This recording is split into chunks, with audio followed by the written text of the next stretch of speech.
Hi, it's Pierre. Good morning. It's Monday, January 10th, and it's Politics with Pierre. So what I want to talk to you about today is tenant rights and how to start a tenant association.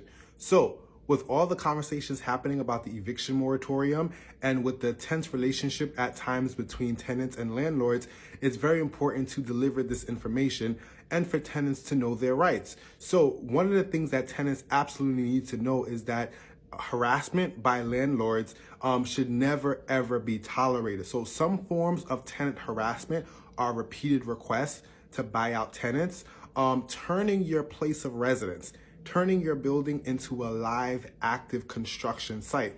And so what that creates is a situation where you're exposed to hazardous materials, where utilities and services could be impacted, and constant noise. This is particularly problematic because a lot of New Yorkers are still working from home. So many times landlords engage in tenant harassment to get the tenant out so that they could spike up the rents.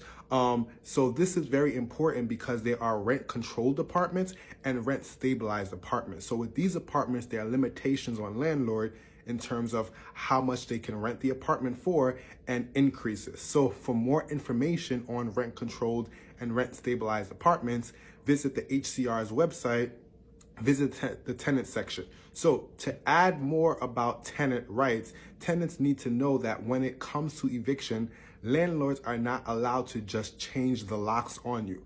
They're also not allowed to illegally enter your apartment and to remove your belongings. So if you are facing some of these situations, you could reach out to Brooklyn Legal Services, you could reach out to Housing Court Answers. And also, when you are moving into an apartment, make sure that all of the repairs are done.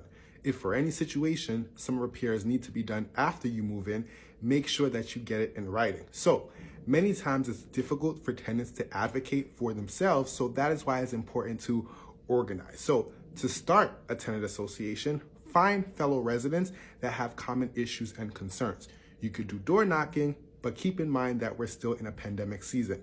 Try to find people who are registered to vote. They typically want to get involved in things. So set up your first meeting day and time. Focus on just the first meeting for now.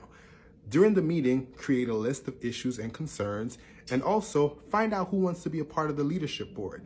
Create a nominating process and develop a plan of action, whether it's having a petition that all the tenants sign, or whether it's writing a letter or meeting with the landlord. So I hope you find this information helpful. Please share, please subscribe to our YouTube page.